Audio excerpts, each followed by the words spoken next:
혹시 내가 김 대표한테 도움을 좀 받을 수 있을까 싶어서. 재판 얘기는 아니고 이제.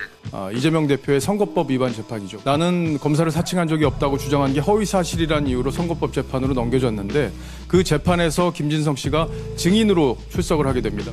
이 사건이 매우 정치적인 거래가 있는 그러니까 뭐, 그런 사건이었던 걸로 기억이 된다 정도. 그런 얘기들을 좀 기억을 좀 되살려서 혹시 기회 되면. 당시 이재명 지사가 경기지사였고 또 지역에서 영향력이 컸고 김진성 씨는 사업을 하는 사람이었기 때문에 불가피하게 나가서 2월에 위증을 하게 됩니다. 이 시장님 모시고 있던 입장에서 그래도 이게 좀 전체적으로 한번 얘기를 해주면 크게 도움이 될 것 같아요. 그런데 백현동 사건이 드러나면서 검찰이 수사가 시작됐고 김진성 씨를 압수수색하는 과정에서 저 녹취 파일을 검찰에서 확보를 하게 된 겁니다. 내가 변론 노티스를 하나 보내드릴게요. 그때 우리 주장이었으니까 기억도 되살려보시고. 예, 안녕하세요. 박종훈입니다. 전 당선자 총회부터 의원총회 여러 번 열렸지만 한 번도 이 앞에 선 적이 없는데 오늘 불가피하게 오늘 서게 됐습니다. 이재명 대표가 위증교사 혐의로 재판을 받고 있는 건 아마 다들 알고 계실 겁니다. 자신의 선거법 재판에서 김병량 전 성남시장의 비서였던 김모 씨에게 전화를 걸어서 이렇게 좀 위증을 해줘 이렇게 얘기한 내용인데 이게 김 씨의 전화에 그대로 담겨 있었습니다. 이걸 검찰이 입수를 해서 법정 증거물로 채택이 됐는데 제가 이 파일을 입수해서 오늘 기자회견을 통해서 공개를 했습니다. 공개한 이유부터 먼저 설명을 드리겠습니다. 지금까지 이재명 대표는 모든 자신과 관련된 혐의에 대해서 검찰의 소설이다. 그리고 조작된 내용이다. 짜깁기다. 이렇게 주장을 해왔습니다. 그런데 오늘 저희가 입수한 내용을 직접 한번 들어보시면 위증교사 혐의가 너무 명백해서 아마 우리 국민들께서도 이재명 대표의 혐의에 대해서 얼마나 무거운지 아마 공감을 하시게 될 것 같습니다. 그런 취지에서 오늘 녹취를 공개하게 됐다는 점 설명을 드리고요. 앞으로 아마 민주당에서 여러 가지 법적 대응이 있을 가능성이 있는데 우리 선배 동료 여러분들께서도 적극적으로 좀 응원해 주시고 방어해 주시고 함께 해 주시길 바라겠습니다. 감사합니다.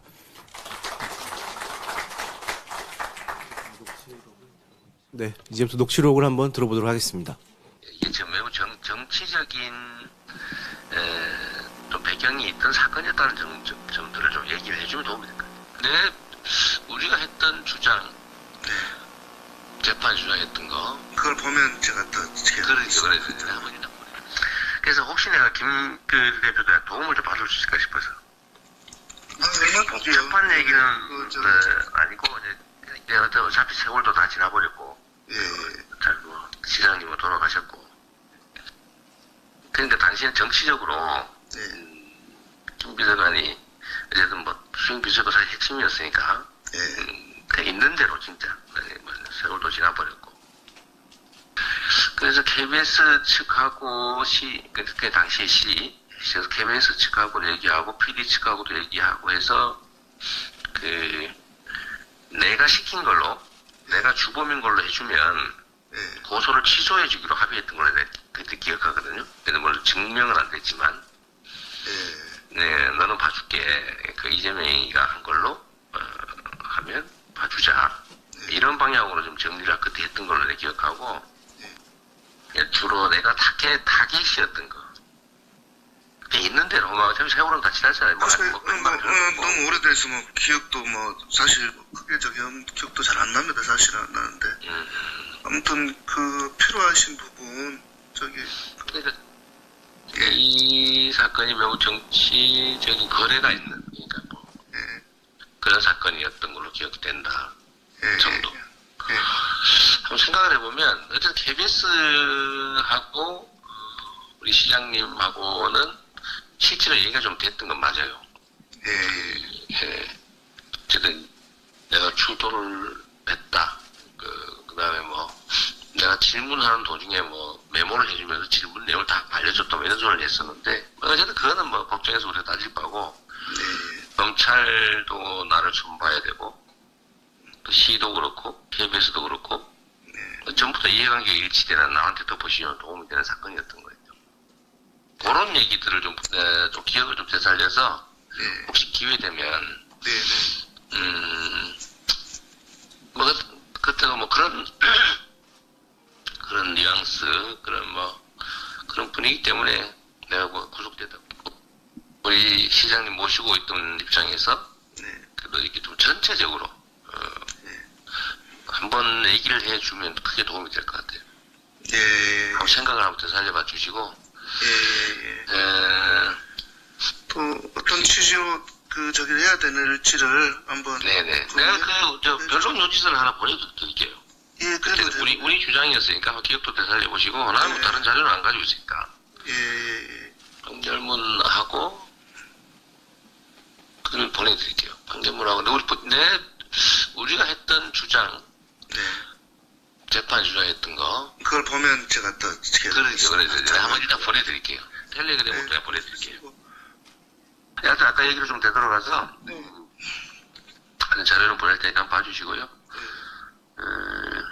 어쨌든 한번 갖고 싶은 생각은 나던데. 그렇게 해서 제가 보고 인지한 상태에서 네네. 어떤 식으로 방향을 이제 잡았을 줄 그러시죠. 예. 제가 얘기해놓은 내용이 있으니까 그거 한번 보십시오. 보시고. 예. 저거에 맞춰서. 네, 그래요. 또 통화할게요. 알겠습니다. 고맙습니다. 예, 네. 제가 설명을 조금 더 드려야 될 것 같은데요. 김진성 씨가 지금 위증교사를 받고 있잖아요. 근데 김진성 씨가 2019년 1월에 재판에 출석하기로 했습니다. 이재명 대표의 선거법 위반 재판이죠. 그러니까 자신이 누명 썼고 나는 검사를 사칭한 적이 없다고 주장한 게 허위 사실이라는 이유로 선거법 재판으로 넘겨졌는데 그 재판에서 김진성 씨가 증인으로 출석을 하게 됩니다. 근데 1월에 불출석을 하게 돼요. 김진성 씨가 양심의 가책을 느꼈다고 그런 이유로 내가 차마 위증을 할 수 없다 이런 이유로 불출석을 합니다. 그런데 당시 이재명 지사가 경기지사였고 또 지역에서 영향력이 컸고 김진성 씨는 사업을 하는 사람이었기 때문에 불가피하게 나가서 2월에 위증을 하게 됩니다. 그런데 백현동 사건이 드러나면서 검찰이 수사가 시작됐고 김진성 씨를 압수수색하는 과정에서 저 녹취 파일을 검찰에서 확보를 하게 된 겁니다. 그래서 이재명 대표의 위증교사 혐의가 저렇게 드러나게 됐는데 이제 재판이 7월 8일하고 22일 날 저 재판이 위증교사 재판이 잡혀 있는데 여름 안에는 결론이 날 거라고 합니다. 그러니까 재판부에서도 이렇게 명명백백하게 증거들이 다 공개가 됐기 때문에 이 증거에 따른 재판 결과를 내주기를 기대해 보겠습니다. 감사합니다. 네, 감사합니다.